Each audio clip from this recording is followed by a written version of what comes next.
आप जो करना चाहते हैं आप करने के लिए स्वतंत्र हैं, परंतु कल या तो आपका मान रहेगा या आपके पुत्र को आपका दिया हुआ उपहार। मेरा पुत्र है वो, सूर्यपुत्र कर्ण। शीघ्र ही आपको अपनी भूल की अनुभूति हो जाएगी। कल प्रातः संसार पर सूर्य का प्रकाश पड़े या ना पड़े, परंतु ज्ञान का प्रकाश आपकी बुद्धि पर अवश्य पड़ेगा।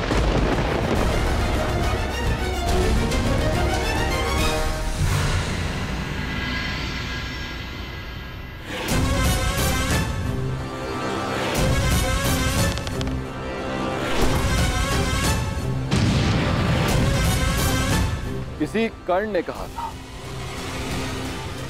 ये युद्ध एक यज्ञ है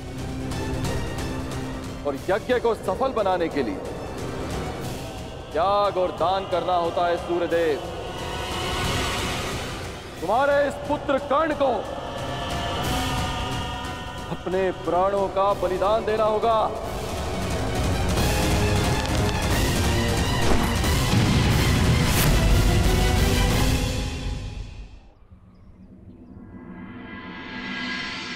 मुझे ये बाण मेरी आराध्य देवी ने दिए हैं प्रभु। इन बाणों के लक्ष्य पर जो शत्रु होगा उन सभी का नाश हो जाएगा प्रभु। परंतु इतने भीषण युद्ध में तुम अपने शत्रुओं को पहचानोगे कैसे बार्बरीक?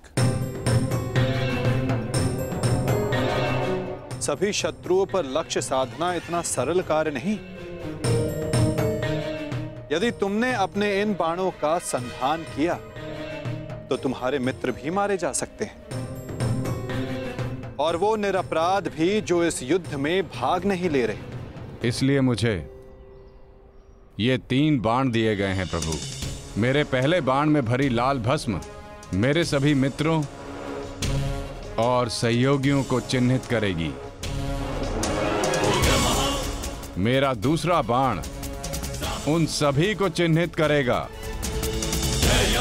जो इस युद्ध में भाग नहीं ले रहे या निष्पक्ष हैं।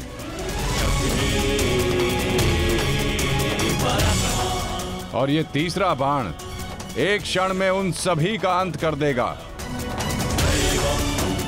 जिन्हें मैंने चिन्हित नहीं किया, अर्थात मेरे शत्रुओं का नाश। असंभव, मैं नहीं स्वीकारता। प्रत्यक्ष को प्रमाण की आवश्यकता नहीं है माधव। मैं यहां हूं, आप यहां हैं, और मेरे बाण भी। आप चाहें तो मेरा परीक्षण यहीं ले सकते हैं, बस लक्ष्य बताएं।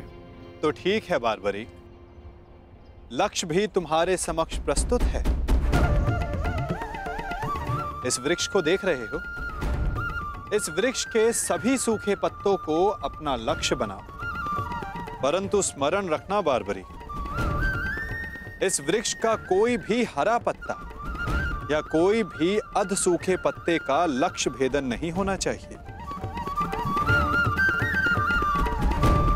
स्वीकार है? आदेश का पालन होगा।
सभी अनचिन्हित पत्रों का लक्ष्य भेद हो।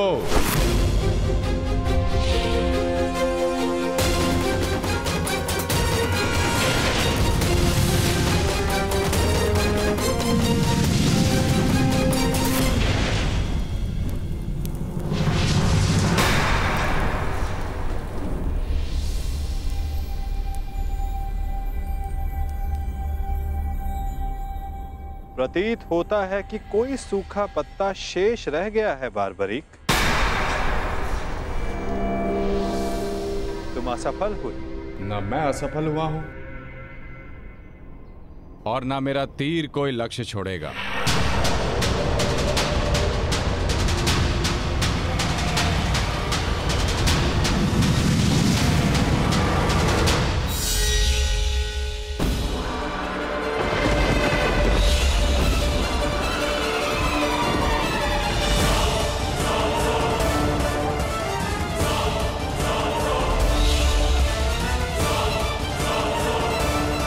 आपके चरण मेरे बाण के लक्ष्य के मध्य में आ रहे हैं प्रभु।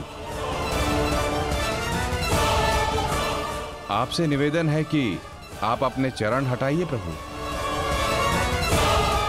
अन्यथा यह आपके चरण को भेद देगा।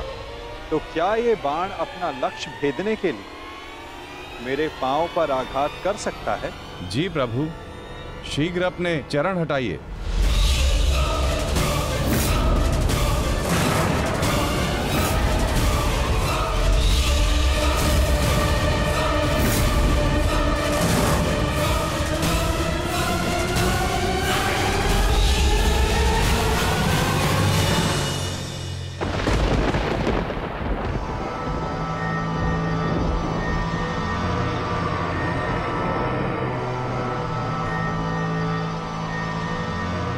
ये क्या किया वासुदेव?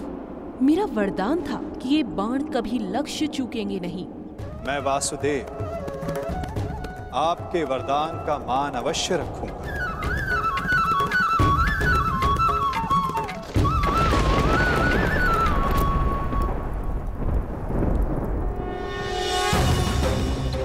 देवी, आपका ये बाण मेरा चरण भेद नहीं पाया, परंतु अब से मेरे शरीर का ये भाग सबसे दुर्बल होगा।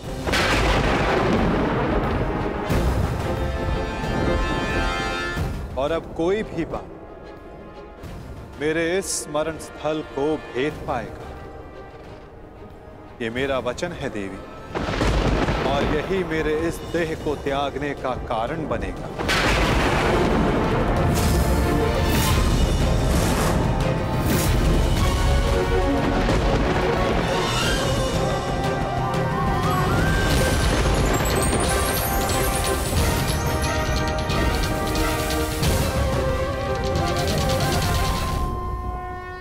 ही बाण मेरे इस स्मरण स्थल को भेद पाएगा। ये मेरा वचन है देवी, और यही मेरे इस देह को त्यागने का कारण बनेगा।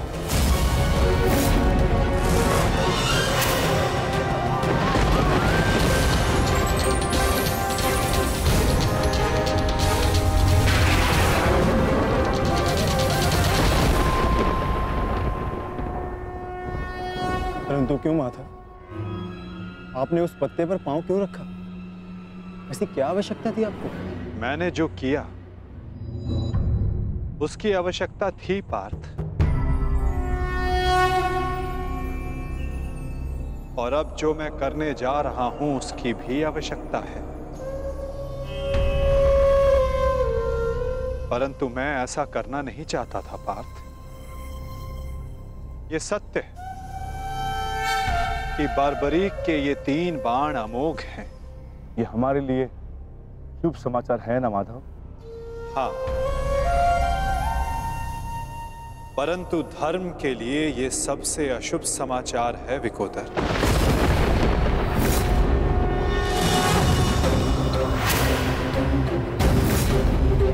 ये युद्ध केवल कौरवों और पांडवों के मध्य नहीं है। ये युद्ध धर्म और अधर्म के मध्य है। ये युद्ध पाप और प्रतिज्ञा के मध्य है। ये युद्ध श्राप और श्रापितों के मध्य है, और अब ये 3 बाण और इन बाणों का धारक बारबरीक हमारे लिए सबसे बड़ी समस्या बन चुका है।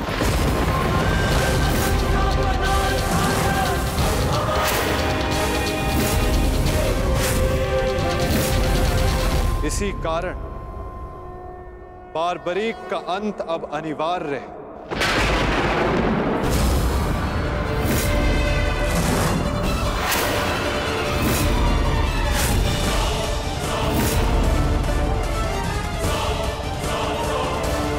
इसका वध अब अटल है।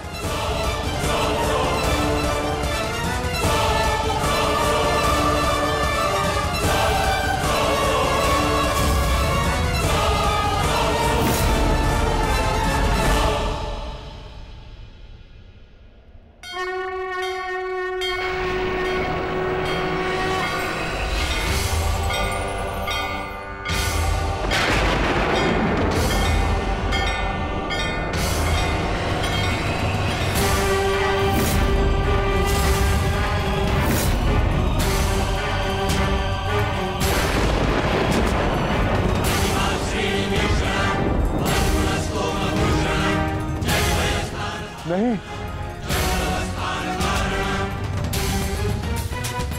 नहीं वासुदेव, मेरे जीवित रहते मैं ऐसा नहीं होने दूंगा। सुदर्शन चक्र को बारबरी तक पहुंचने से पहले मेरे मस्तक से होकर जाना होगा। यही नियति है भीम, और तुम ये भली भांति जानते हो। बारबरीक का अंत अब अनिवार्य है, अन्यथा युद्ध में सबका विनाश निश्चित है। मेरे पास अब और कोई विकल्प शेष नहीं।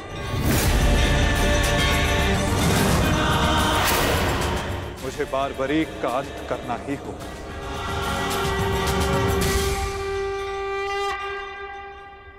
किंतु माता, इसका कोई समाधान तो निकल ही सकता है ना। हम बारबरीक को युद्ध से दूर भी तो रख सकते हैं।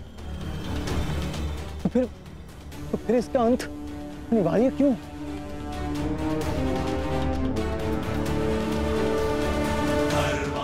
मैं अपने पुत्र को इसी क्षण जाने का आदेश दे दूंगा। मेरी आपसे विनती है प्रभु, मेरे पुत्र को उस कर्म का दंड मत दीजिए जो उसने अभी तक किया ही नहीं। मेरे पुत्र पर सुदर्शन चक्र का प्रयोग ना करे वासुदेव, मेरी विनती है आपसे।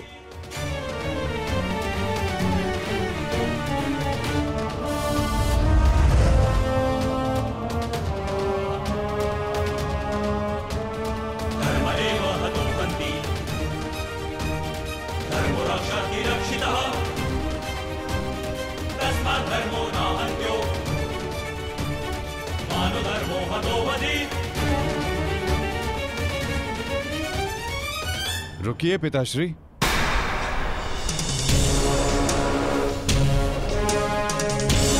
मैं यहां खाली हाथ लौटने नहीं आया था पिताश्री, मुझे इस युद्ध में भाग लेना ही है। मौन रहो तुम, तुम्हें अनुमान भी है तुम क्या बोल रहे हो? कदाचित मैं दृष्टा कर रहा हूं पिताश्री, परंतु मैं एक योद्धा भी हूं, और एक सच्चा योद्धा युद्ध भूमि से विजय प्राप्त करके लौटता है या वीर गति पाकर।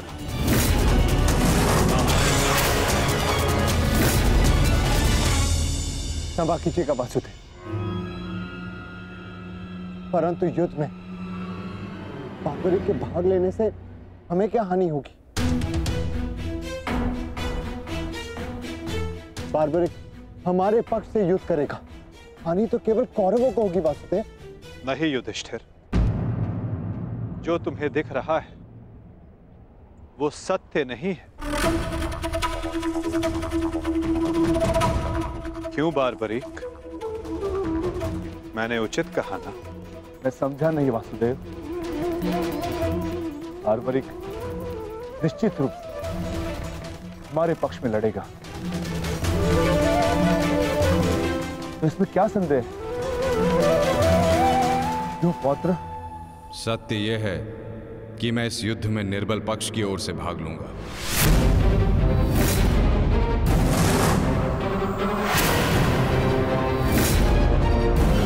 माता के समक्ष स्वयं को वचन दिया है मैंने। परंतु समस्या क्या है वासुदेव? ये तो स्पष्ट है कि हम पांडवों के पास 7 अक्षणीय सेना है और कौरव के पक्ष में 11 अक्षणीय सेना। कौरव के पक्ष में पितामह भीष्म और गुरु द्रोणाचार्य भी है। शक्ति गणना के अनुसार कौरव का पलड़ा हमसे अधिक भारी है, इसलिए बार्बरिक हमारे ही पक्ष में युद्ध लड़ेगा। विनाश तो होगा प्रभु, परंतु केवल कौरवों का। मैं आपको वचन देता हूं, मेरे परिवार को हानि पहुंचने से पूर्व मैं अपना शीर्ष आपके चरणों में रख दूंगा। तुम सत्य नहीं देख पा रहे हो वीर। तुम जानना चाहते हो बार्बरिक,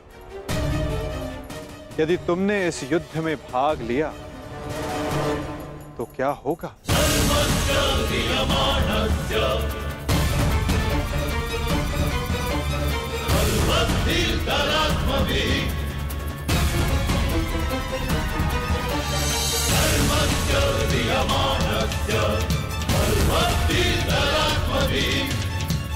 तो देखो,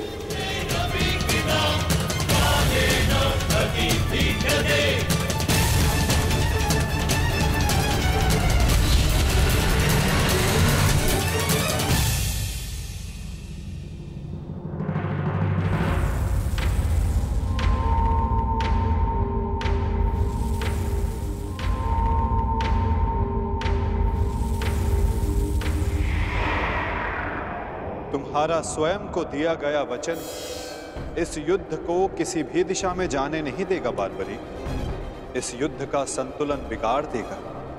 तुम निश्चित रूप से आरंभ में पांडवों के पक्ष में रहोगे, क्योंकि आरंभ में पांडव कौरवों से निर्बल होंगे, परंतु शीघ्र ही ये परिस्थिति बदल जाएगी बार्बरिक।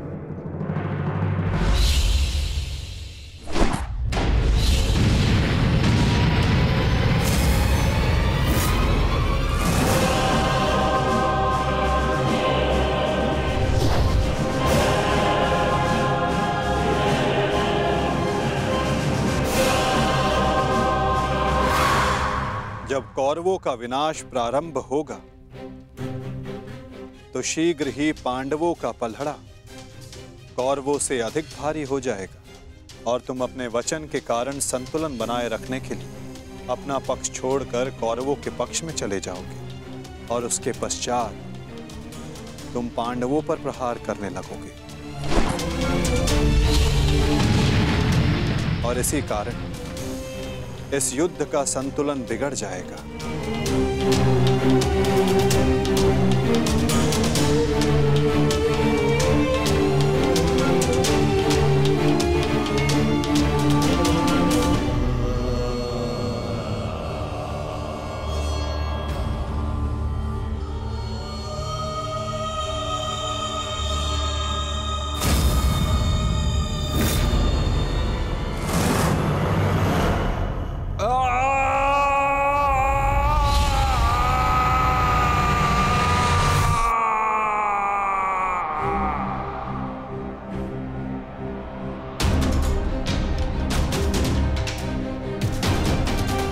यही सत्य है बार्बरिक। यदि तुम इस युद्ध में हुए